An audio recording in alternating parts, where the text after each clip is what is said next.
Okay, in this video we're going to have a look at Walking Away by Cecil Lewis, and the quotations in pink are the ones that I think would be great for your GCSE. Questions are in the description, answer those and then check your answers against what I'm saying about the poem.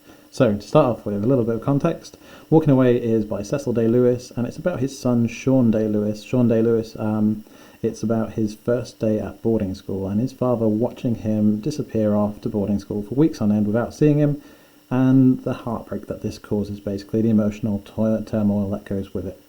So it starts off with, it is 18 years ago, almost to the day, a sunny day with leaves just turning. So 18 years ago, he's being quite specific as well, almost to the day, which shows just how poignant this is in his memory. He basically remembers it very clearly, very distinctly, and it's quite painful to him. So usually we remember things that are absolutely painful or fantastic, and that's what this is. It's just a painful memory, and he remembers it very specifically.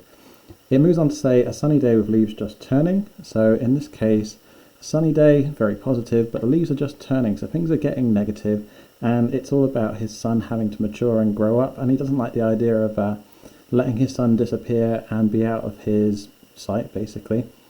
It moves on then. It says, the touchline's new ruled since I watched you play your first game of football. Fine. It's all about his experience going off to this school. He did play football there once before, but yeah, in this case, it's just a case of they've been changed a little bit and things are altering, they're different. So they're new ruled and it's different to what he remembers. The next part then is a simile. It's a really nice simile actually, I like it. It says, then like a satellite wrenched from its orbit, go drifting away behind a scatter of boys. So in this case, the simile is like a satellite wrenched from its orbit. Satellites revolve around something, so the moon is a satellite of the Earth, and in this case it's wrenched from its orbit, which means that it's torn away from the thing that it gravitates towards. So in this case, the boy, Sean Lewis, his son, is wrenched from his father, basically, and wrenched from orbiting his father. So he used to orbit his father.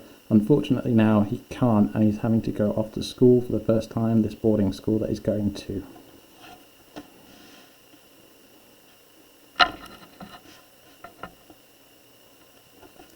In the second stanza then, we've got, behind the scatter of boys, there's lots of boys basically, and his father's seeing them, and it's just a case of, yeah, his son's now being hidden behind a scatter of boys, he can no longer see him. Again, it's making it a little bit more painful. Fine.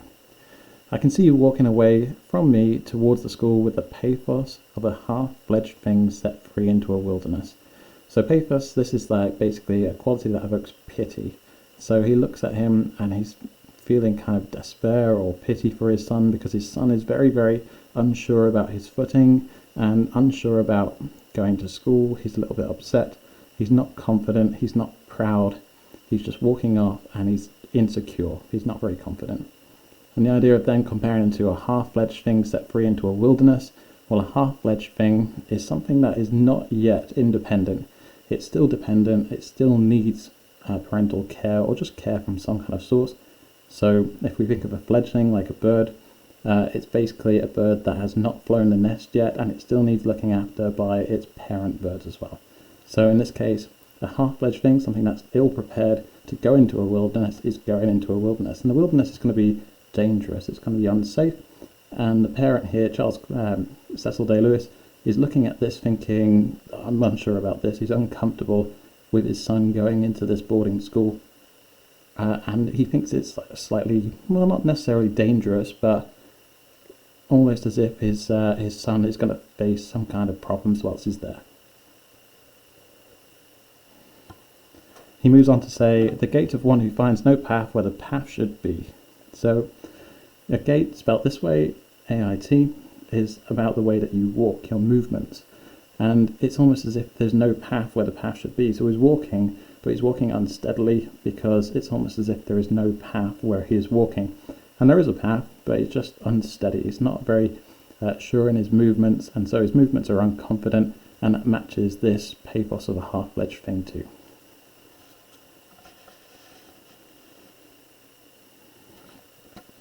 The third stanza then, that hesitant figure eddying away. So eddying is just a gentle rippling away, walking away basically. Like a winged seed loosened from its parent stem. So he's the parent stem and the boy is the winged seed, and it is basically being blown in a different direction and it becomes out of the parent's control. And so wherever it lands, that's where it's going to settle, and it's no longer Cecil Day-Lewis. He's not able to control where his son's going to land. It's just trusting that his son's going to land somewhere that's good. Afterwards then he says, has something I never quite grasped to convey about nature's give and take. The small, the scorching ordeals which fire one's irresolute clay. So nature's give and take is basically all the hardships and all the good things that nature gives us. And so it's not the parent giving these different experiences to the son, it's nature now. And so the son is subject to nature's whims. And it talks about the scorching ordeals which fire one's irresolute clay. So the idea of firing clay, it's like when you put clay into an oven, it goes hard. And so in this case, it's all about growing up. It's a metaphor about growing up. And the scorching ordeals, all the things that we experience in life, make us hard and tough, basically, is what he's talking about. And that's what the son's going to experience when he goes to this boarding school. So it's not going to be easy, it's not going to be good. Some parts are, of course, there's going to be some give and some take. But at the same time, there's going to be ordeals.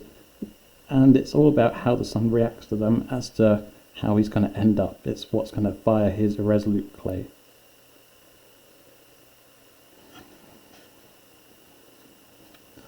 The final stanza then talks about, I have had worse partings, but none that so gnaws at my mind still.